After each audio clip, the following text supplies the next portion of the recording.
अध्यक्ष महोदय, आज मैं अपने एनडीए के गठबंधन को और प्रधानमंत्री जी को मैं धन्यवाद अर्पित करना चाहता हूं कि इस अविश्वास प्रस्ताव पर बोलने का मुझे मौका दिया। लेकिन जो ये दृश्य अध्यक्ष महोदय इस प्रजातंत्र के मंदिर में आज हम देख रहे हैं, जिस प्रजातंत्र के मंदिर में इस देश की संस्कृति, इस देश का सद्भाव, इस देश की विचारधारा निर्मित की जाती है, जिस प्रजातंत्र के मंदिर से देश की 140 करोड़ जनता अपनी प्रेरणा लेती है, उस प्रजातंत्र के मंदिर में ये स्पष्ट हो गया है अध्यक्ष महोदय कि इन लोगों को ना देश की चिंता है, ना प्रधानमंत्री के पद की चिंता है, ना राष्ट्रपति के पद की चिंता है। इनको तो केवल अपनी हैसियत की चिंता है। ये देश को पूर्ण रूप से स्पष्ट हो गया। अध्यक्ष महोदय,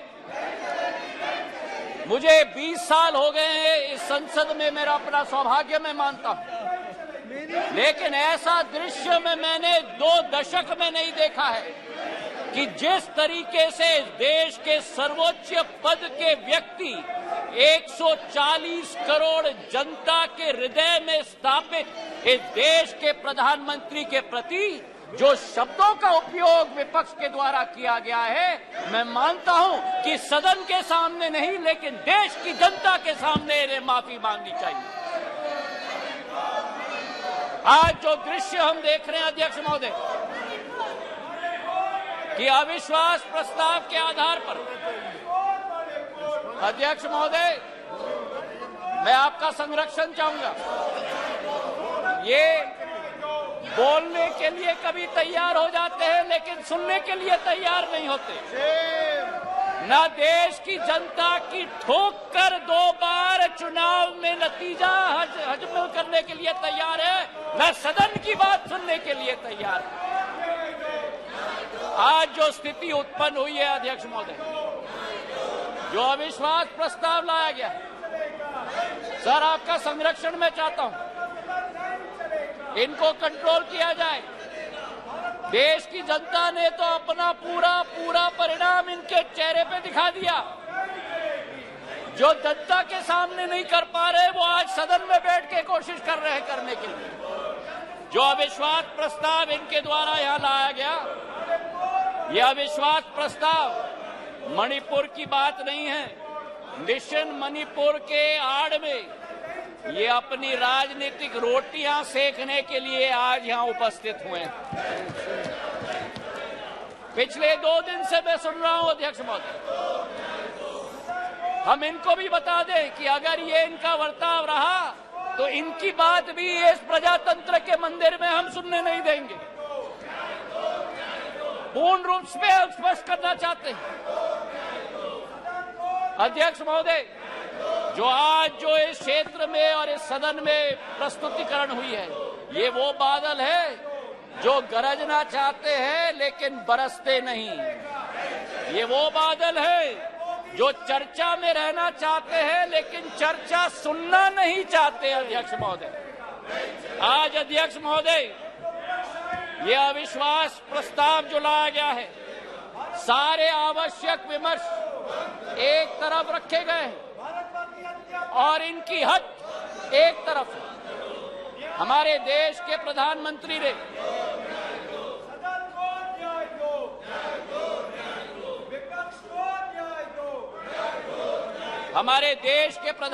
ने सभापति महोदय सदन के बाहर मणिपुर पर संवेदनशीलता के साथ बयान दिया, लेकिन इनका हट है कि बयान सदन के अंदर दें।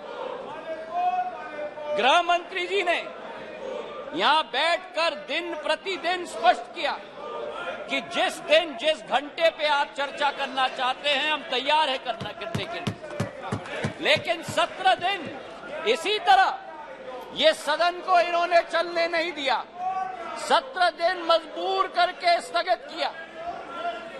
और आज अध्यक्ष सभापति महोदय, मैं स्पष्ट करना चाहता हूं कि जो ये लोग मौन व्रत की बात करते हैं, मैं इनसे पूछना चाहता हूं, 1993 में जब मणिपुर की जातीय हिंसा में 750 लोगों की जान गई थी, तब तत्कालीन प्रधानमंत्री नरसिम्हा राव जी ने सदन के अंदर मौन व्रत क्यों धारण किया था? इसका जवाब ये दें। और केवल सन 1993 में नहीं, लेकिन 2011 में जब मणिपुर में 123 दिन ब्लॉकेड चला, जातीय हिंसा चली, तब उस समय में भी तत्कालीन प्रधानमंत्री मनमोहन सिंह जी ने सदन के अंदर मौन व्रत क्यों धारण किया था? इसका उत्तर भी ये लोग दें। तो सभापति महोदय, मैं आपसे पूछना चाहता हूं कि ये अगर दोगली राजनीति नहीं है, ये अगर पॉलिटिक्स ऑफ कन्वीनियंस नहीं है, तो क्या है? मैं पूछना चाहता हूं। आज सभापति महोदय, लोकतांत्रिक व्यवस्था पर मैं इनको भाषण नहीं दूंगा, लेकिन जो इनकी अवसरवादी सोच है, उसका पर्दाफाश पूरे देश के जनता के समक्ष में रखना चाहता हूं। ये जो समूह है I.N.D.I.A.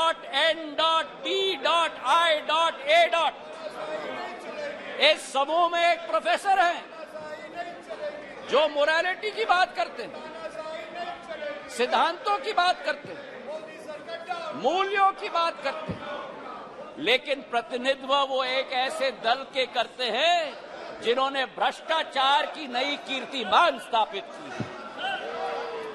इस I.N.D.I.A. समूह में एक ऐसी समूह की नेत्री है, जिस समूह की नेत्री सोचती है कि कश्मीर को भारत के साथ जोड़ना सबसे बड़ी भूल है। ये इनका असली चरित्र है। मुझे लगता है आप बहाना ढूंढ रहे हैं बाहर जाने का। ये उचित नहीं है, ये उचित नहीं है। कार्यकर्ता ने आपने अविश्वास प्रस्ताव लाया, उसका उत्तर सुनिए आप। ये बिल्कुल मर्यादाहीन व्यवहार करना, उसके बाद वॉकआउट करना, ये लोकतांत्रिक संसदीय व्यवस्था की दृष्टि से उचित नहीं है। नो, बिल्कुल गलत बात है ये। आपका इस प्रकार से बहाना लेकर के बाहर जाना, ये बिल्कुल संसदीय व्यवस्था का अपमान है। ये बात कृपा करके नोट करिए आप लोग, प्लीज। Honourable minister, please.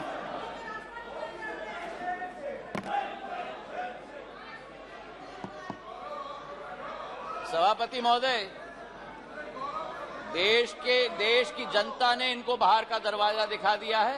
अब सदन से भी स्वयं बाहर जा रहे हैं।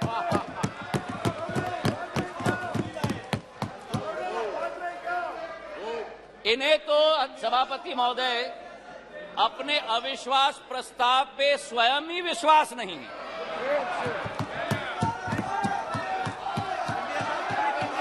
सुन लो, सुन लो, सुन लो, धैर्य रखो और सुन लो। इतने उत्तेजित मत हो। जो देश की जनता ने परिणाम दिया है वो स्वीकार करो। अब सभापति महोदय, इनके जो एक समूह है I.N.D.I.A. घमंडिया समूह, उस समय में समूह में आम आदमी पार्टी के कार्यकर्ता ने स्वयं यूपीए सरकार पर 2G और कोल स्कैम का PI लगवाया, और आज कांग्रेस का हाथ आपके साथ। ये स्थिति अंदर की बात।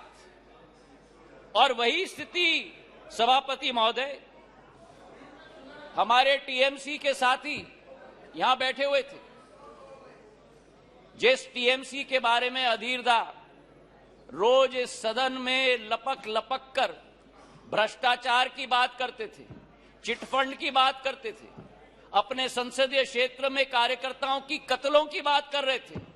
आज वही कांग्रेस पार्टी और वामपंथी दल हाथ में हाथ उस टीएमसी के साथ मिला रहे हैं सभापति महोदय। तो ये इनकी असलियत है। और जो मैं कहना चाहता हूं सभापति महोदय कि अगर इन लोगों को अपने गठबंधन में एक दूसरे के विरोधी होकर भी सत्ता के लालच के साथ पूरे तरीके से कुनबे की तरह साथ में आ रहे हैं।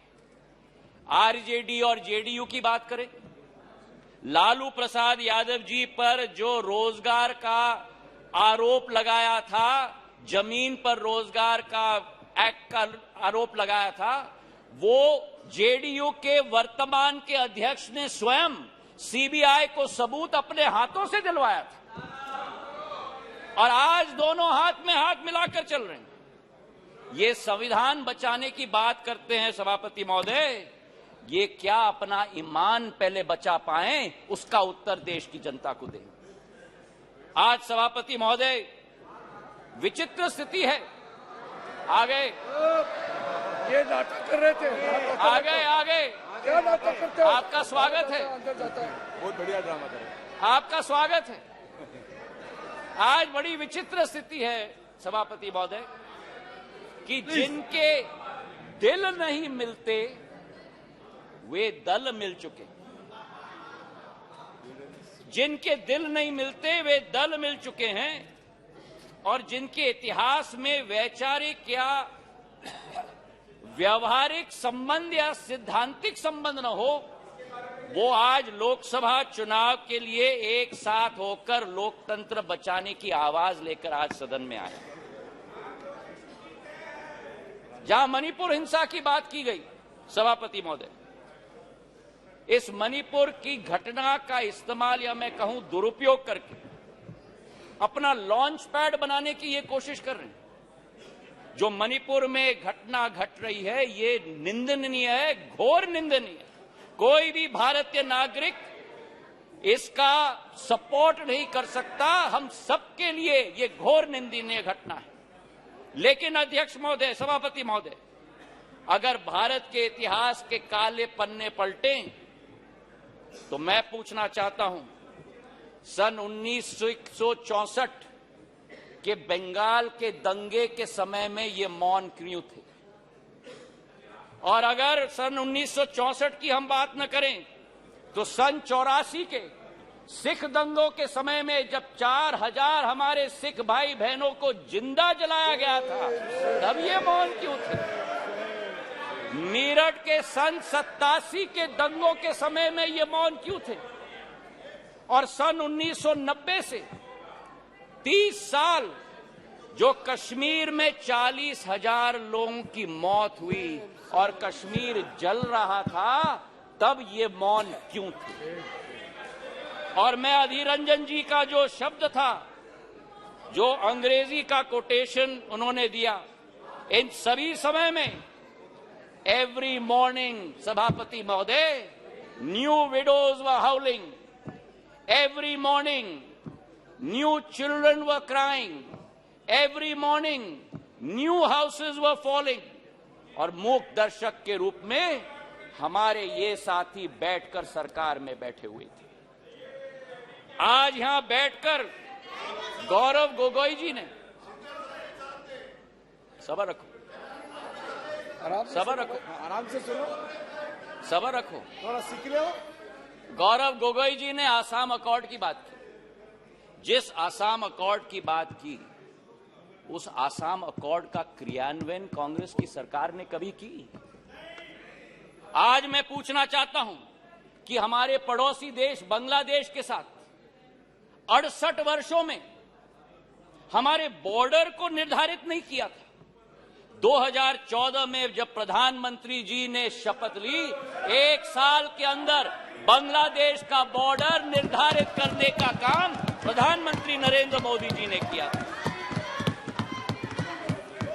अगर सच्चाई मैं बताऊं, प्लीज प्लीज, उत्तेजित मत हो, उत्तेजित मत हो गौरव। नो नो, अगर बोलते हो तो सुनने की क्षमता रखो, सुनने की क्षमता रखो।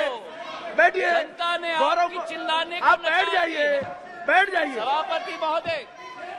सभापति महोदय, नॉर्थ ईस्ट की सारी समस्या कांग्रेस की तुष्टीकरण की राजनीति के साथ शुरुआत हुई, जब उनको अपनी फायदा नॉर्थ ईस्ट में विदेशी घुसपैठियों को अंदर लेकर उनको नागरिकता देने की कावियात की शुरुआत और शरण और पहचान देने की कावियात की शुरुआत।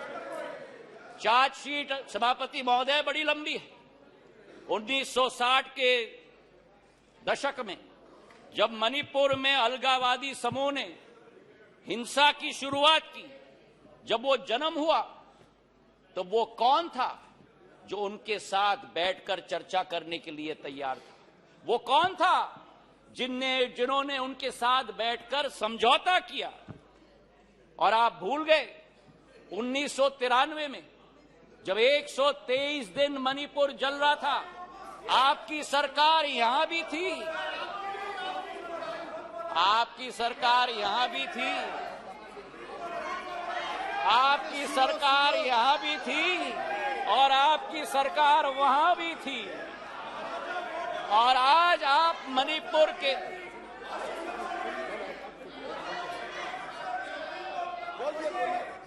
और आज सभापति महोदय अधीर दा उठकर कह रहे थे कि मणिपुर के सांसद क्यों नहीं बोले। उस समय मणिपुर का सांसद इस सदन में रोते रोते हुए उनका वक्तव्य क्या था इस संसद में मैं पूछना चाहता हूं। जब आपकी सरकार यहां भी थी और आपकी सरकार वहां भी थी, मणिपुर के सांसद ने इस संसद में 1993 में वक्तव्य दिया। उन्होंने कहा, and I quote, the state government is helpless, it has no funds, the state government cannot even afford to purchase weapons for the security persons to fight the insurgents. Please, ये सुनिएगा, please think that Manipur is a part of this country. It affects the whole nation.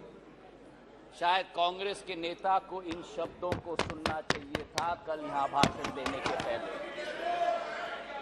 मुझे आज सभापति महोदय मुजफ्फर वारसी जी की शब्द याद आती और मैं कोट करना चाहता हूं, औरों के ख्यालात की लेते हैं तलाशी, औरों की ख्यालात की लेते हैं तलाशी और अपने गिरबान में झांका नहीं जाता।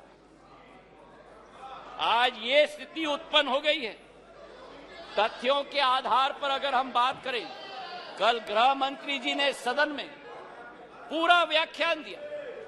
इनके मंत्री संतरी न तंत्री एक बार भी मणिपुर गए। हमारे गृह मंत्री 3 दिन वहां रात दिन बिताए हैं। हमारे राज्य मंत्री ने 23 दिन, नित्यानंद राय जी ने मणिपुर में बैठकर स्थिति का जायजा लिया।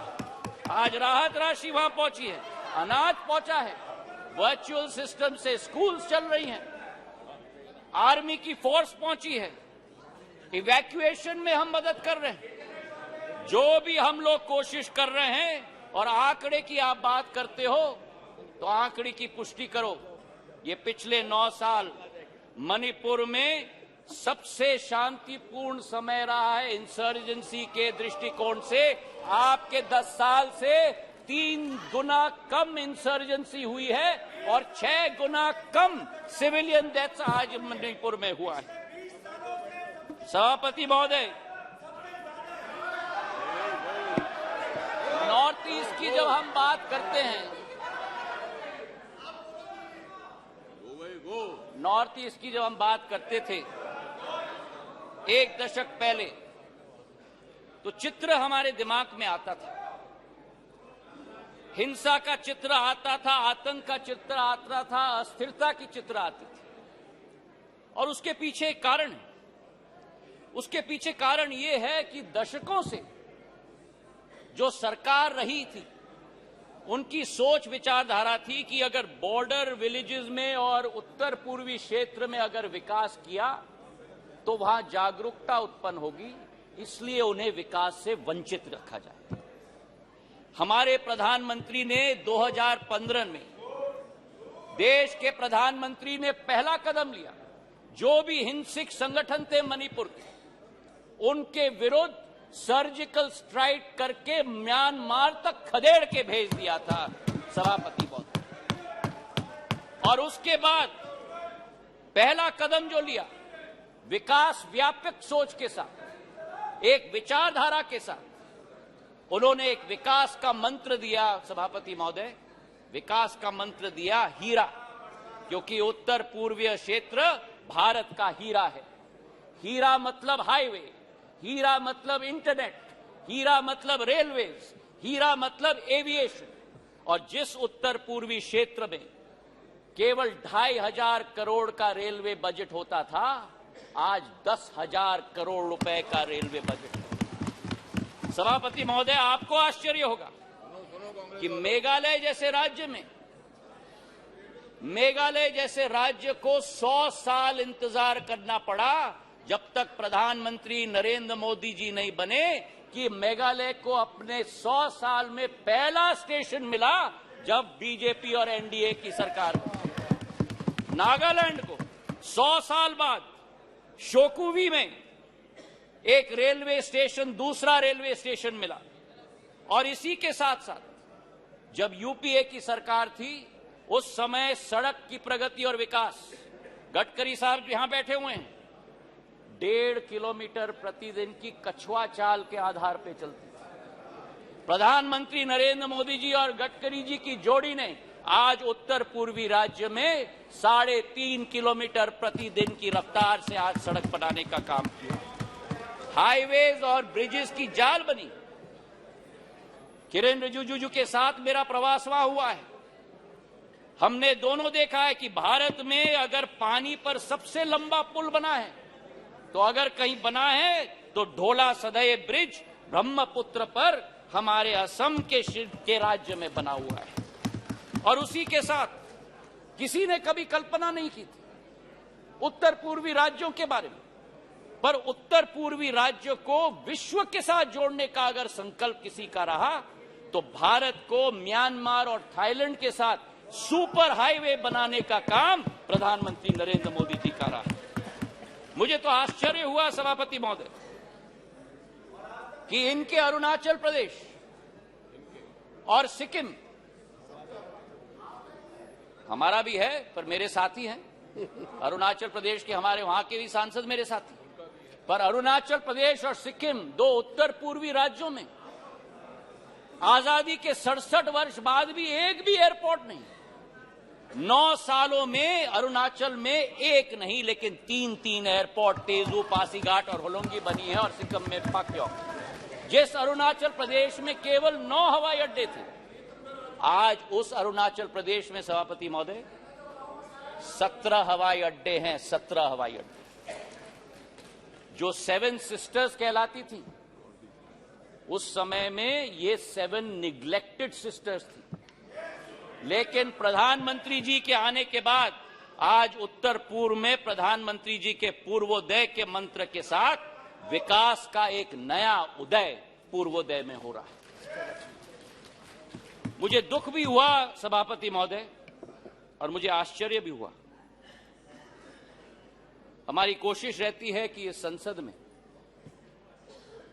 कभी भी व्यक्तिगत आक्षेप, हम एक दूसरे के साथ सहमत न हो, हम एक दूसरे की नीतियों पर, हमारी नीयत पर कटाक्ष जरूर करें, पर व्यक्तिगत आरोप कभी नहीं होना चाहिए।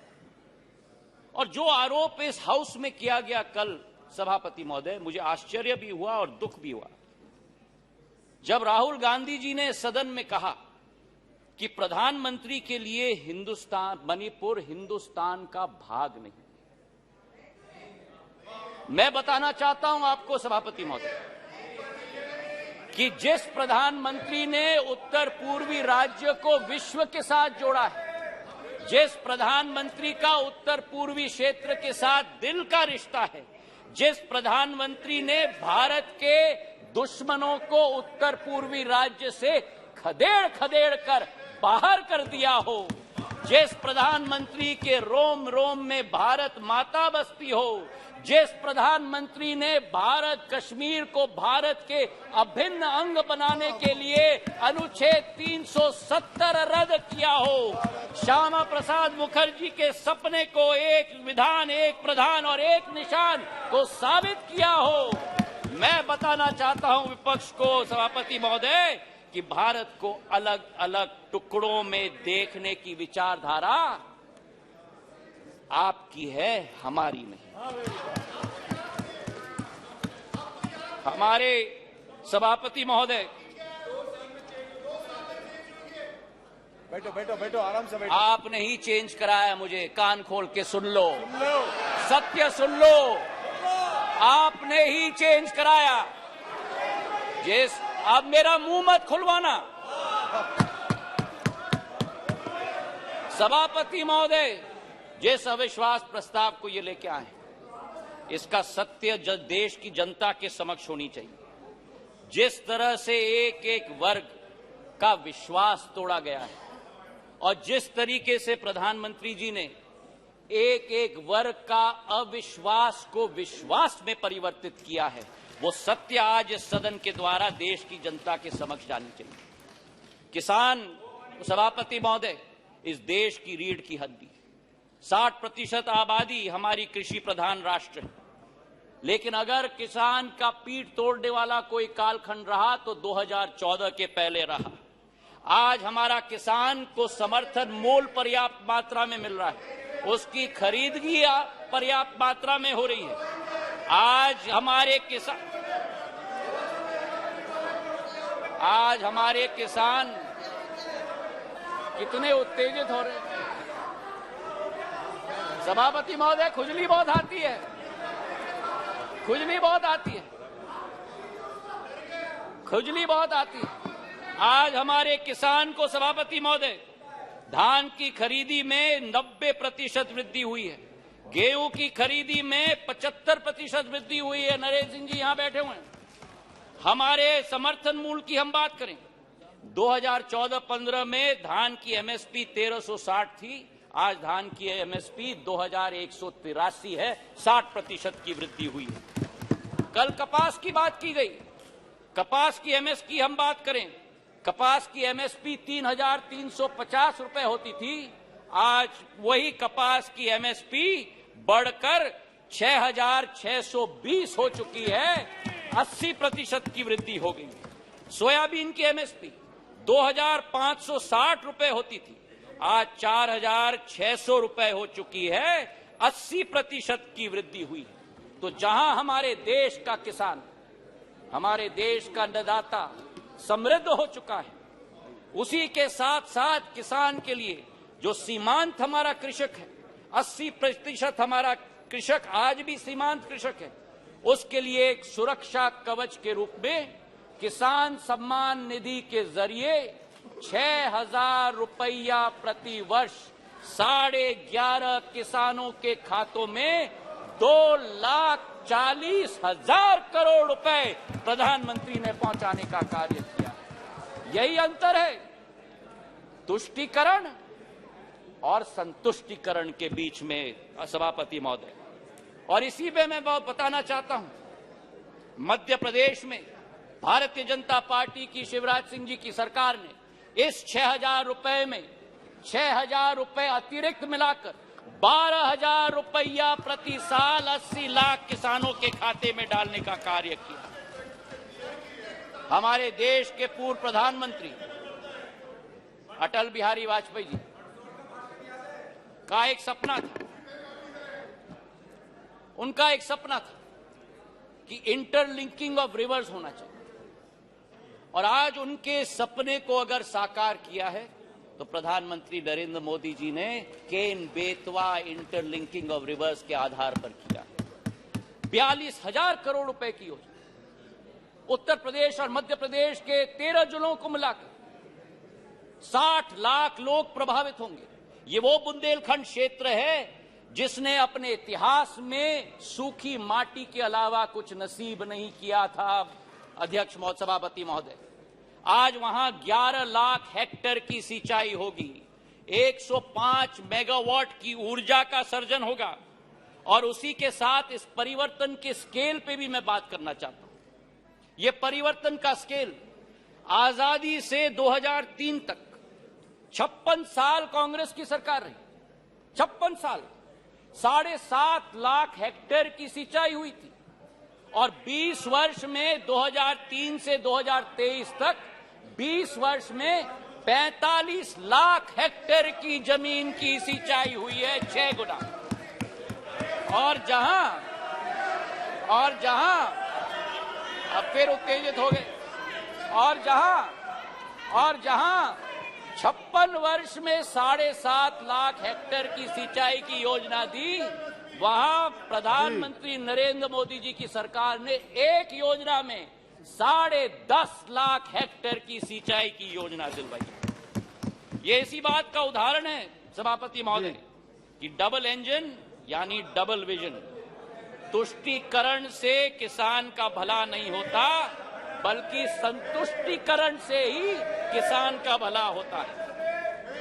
गरीबों की अगर हम बात करें हमारे सभापति महोदय, योजनाबद्ध तरीके से गरीबों को बैंक के अकाउंट से अलग रखा गया। हमारे देश के पूर्व प्रधानमंत्री ने कहा कि जब 1 रुपया भेजा जाता है केवल 15 पैसे खाते में पहुंचता, मतलब 85 पैसे बिचौलियों की दुकान के आधार पर जाते।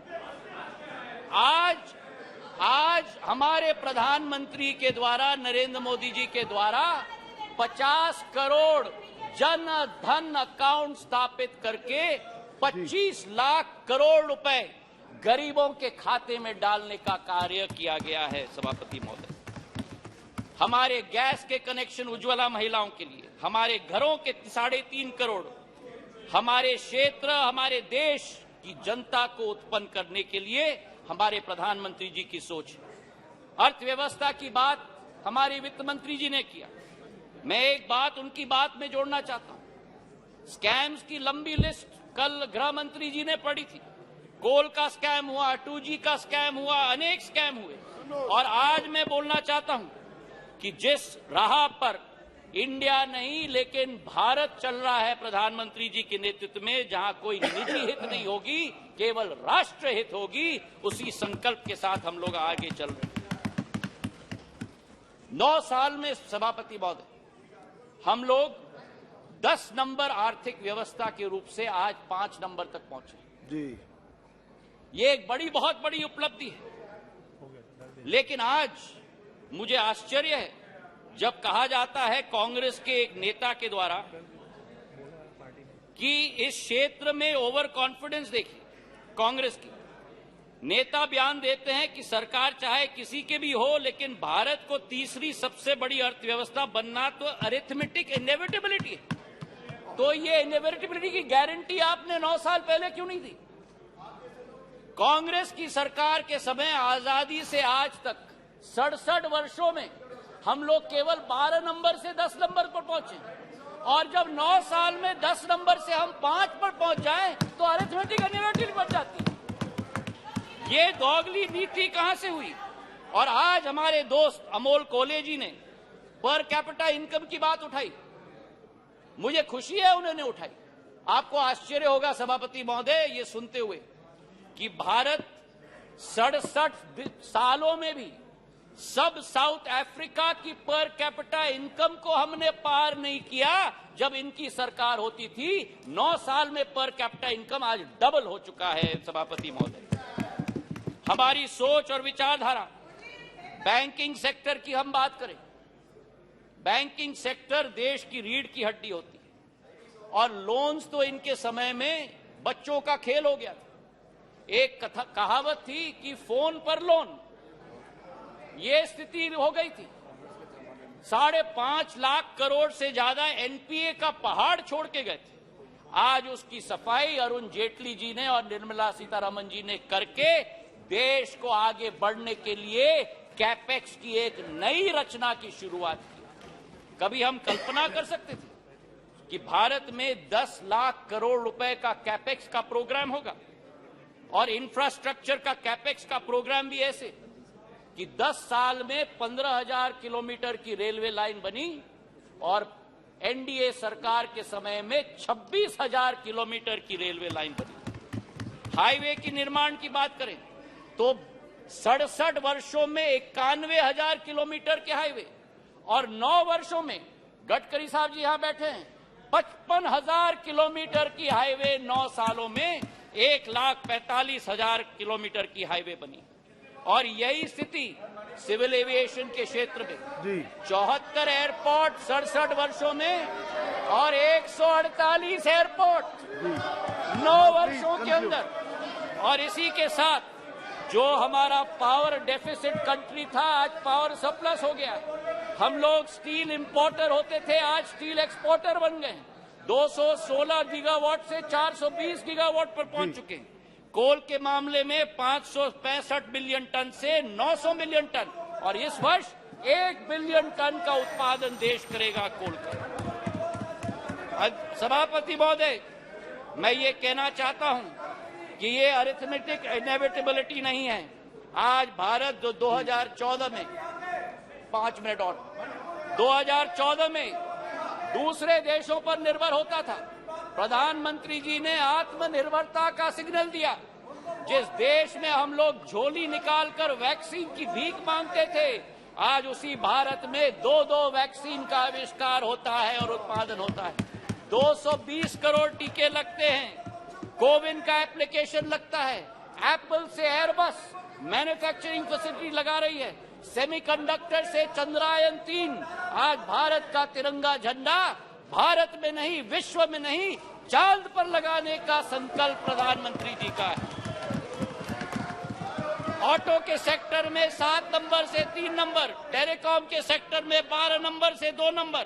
ये अरिथमेटिक इनएविटेबिलिटी नहीं है, ये सशक्त नेतृत्व और दक्षतापूर्ण सरकार का परिणाम है। मेरे सभापति महोदय, प्रधानमंत्री जी का संकल्प है कि तीसरी पारी में भारत वे वर्ल्ड क्लास इंफ्रास्ट्रक्चर गांव-गांव तक हम पहुंचाएंगे।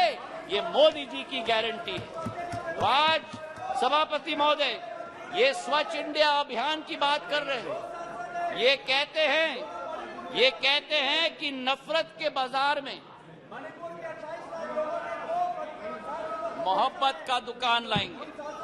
इनका दुकान तो भ्रष्टाचार का दुकान है, झूठ का दुकान है, तुष्टीकरण का दुकान है, अहंकार का दुकान है। केवल का नाम दुकान का बदलते हैं, सामान वही है। राहत इंदारी जी के शब्द मुझे याद आते हैं कि नए किरदार आते जा रहे हैं, मगर नाटक पुराना चल रहा है। मैं ये कहना चाहता हूं कि अधीर रंजन चौधरी जी ने स्वयं कहा कि ये मजबूरी का गठबंधन है। मैं उनको कोट करना चाहता हूं। उन्होंने एक इंटरव्यू में कहा था, अधीरदा ने, सबको लगा है कि इस समय जो मोदी शाह का जगरनॉट चलते हैं, सबको लगा है कि इस समय जो मोदी शाह के जगरनॉट चलते हैं, सबको एकजुट होना जरूरी है। ये मजबूरी है। पॉलिटिक्स में तो मजबूरी रहती है। आज ये अविश्वास प्रस्ताव इसलिए लेके आए हैं। मैं ये पूछना चाहता हूं कि कौन सी इंडिया की आवाज ये उठाते हैं जब विदेश जाकर 2 इंडियाज की बात करते हैं। ये कौन सी इंडिया की आवाज उठाते हैं जब गलवान में हमारे सेना के शौर्य और उसी के साथ सर्जिकल स्ट्राइक पर उंगली उठाते हैं। ये कौन से इंडिया की आवाज करते हैं जो कोरोना जैसी भीषण समस्या में राजनीति पर उतर जाते हैं। और आज पिछले 2 दिनों से सभापति महोदय, मैं सुन रहा हूं विपक्ष को, कोई महाभारत की बात कर रहा है, कोई रामायण की बात कर रहा है, कोई राम की बात कर रहा है, कोई रावण की बात कर रहा है। अच्छा है कि आज धर्म की बहुत याद आई इनको। कोई जनेऊधारी है, कोई मंदिर की परिक्रमा कर रहे हैं, कोई यज्ञ आयोजित कर रहे हैं, कोई पार्टी तो अपने संकल्प पत्र में डाल रहे हैं कि राम वन गमन पथ का हम संकल्प करते हैं। मैं इनको स्पष्ट रूप से बताना चाहता हूं, ये मुखौटा नहीं चलेगा। हमारी देश की आज 140 करोड़ जनता की आस्था और पीढ़ियों की सपना हमारे मर्यादा पुरुषोत्तम भगवान राम का भव्य मंदिर अयोध्या में प्रधानमंत्री नरेंद्र मोदी बनाने जा रहे हैं। तो आज इनको मैं कहना चाहता हूं कि तीसरी बार भी, 2 बार आपको रिजेक्ट किया है, तीसरी बार भी प्रचंड बहुमत के साथ एनडीए की सरकार यहां स्थापित होगी। जी धन्यवाद। पर प्रधानमंत्री नरेंद्र मोदी जी के नेतृत्व में भारत आज चल चुका है। अमृत काल से शताब्दी काल के सफर पर विश्व गुरु के रूप में भारत स्थापित होगा, इसमें कोई दो राय नहीं। और आप इस सत्य को अपने झूठ के साथ पराजित नहीं कर सकते। मैं अंत में 4 लाइन करके अपना बात समाप्त करता हूं। नागफनी पुष्प दे नहीं सकते, नागफनी पुष्प दे नहीं सकते, भ्रष्टाचारी जनहित सोच नहीं सकते। नागफनी पुष्प दे नहीं सकते, भ्रष्टाचारी जनहित सोच नहीं सकते। आपातकाल लगाने वाले संविधान की रक्षा कर नहीं सकते। जनता विरोधी की जिनका रहा है इतिहास, कितने भी चेहरे बदल ले, कितने भी चेहरे बदल ले, जनता के हो नहीं सकते। जी धन्यवाद।